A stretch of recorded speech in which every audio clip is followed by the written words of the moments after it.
यानंतर महाराष्ट्र गीत सगळे सावधानमध्ये नाव संगीता गजानन महाजन, राहणार महाड, तालुका चाळीसगाव, जिल्हा जळगाव. मी गटात CRP म्हणून काम करते उभे तांब्यांमध्ये. तर आमचं खूप कष्टाने गट केलेले आहे आम्ही. तर आम्हाला मागण्या ज्या आहेत त्या आम्हाला सरकारने मंजूर करून द्यायला पाहिजे. त्याशिवाय आम्हाला 6,000च मानधन मिळतं, त्याच्यात आम्हाला वाढ करून द्यायला पाहिजे. 12,000पर्यंत वाढ करून द्यायला पाहिजे सरकारने. कारण की रात्रंदिवस कष्ट करावं लागतं आहे आम्हाला गटांना. जीवेचं काम, लोकांचं काम, ऑनलाईन कामच सुद्धा आम्हाला करावं लागतं आहे सगळे. तर आम्हाला CRPची सगळ्यांची केडांची एकच मागणी आहे, तर आमचं मानधन वाढून भेटायला पाहिजे. नमस्कार.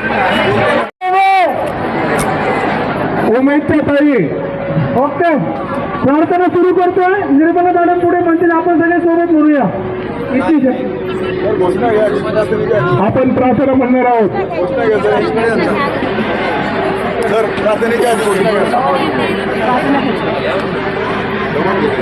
लढेंगे तू म्हणे तर जीतेंगे. लढेंगे लढेंगे लढेंगे लढेंगे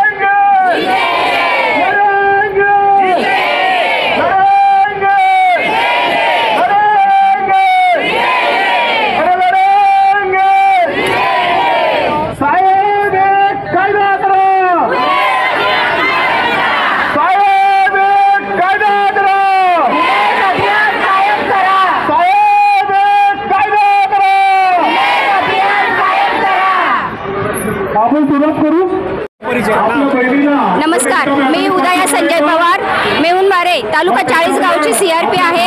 आम्ही इथे 550 किलोमीटर म्हणजे चाळीसगाव तालुक्यामधून आम्ही इथे आलेलो आहोत.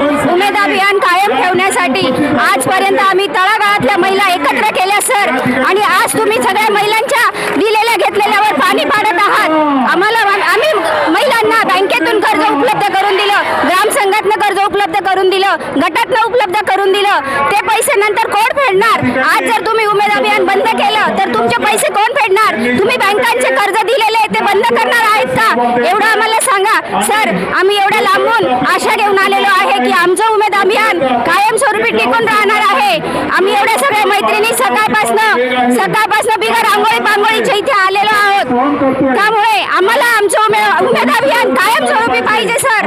आम्ही नाही तर त्याच्याशिवाय इथून जाणार नाही. 5 दिवस लागो, 10 दिवस लागो, 1 महिना लागो, आम्ही हलणार नाही सर इथून.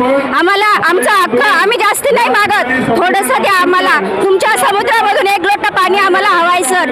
आम्हाला जास्ती अपेक्षा नाहीये, फक्त आमच्या महिलांना न्याय मिळावा.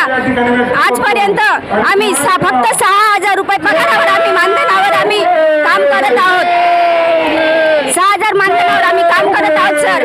शेतात जाणाऱ्या महिला सुद्धा 300 रुपये रोज पाहतात.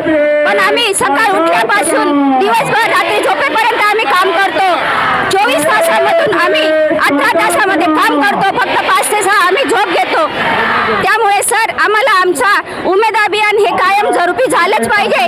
बस सरकारकडे आमच्या लाडक्या भावाकडे आमची एवढीच मागणी आहे. जय उमेद, जय उमेद, जय उमेद. सांग ना. मी नरेंद्र काकड, जिल्हा अभियान व्यवस्थापक अकोला.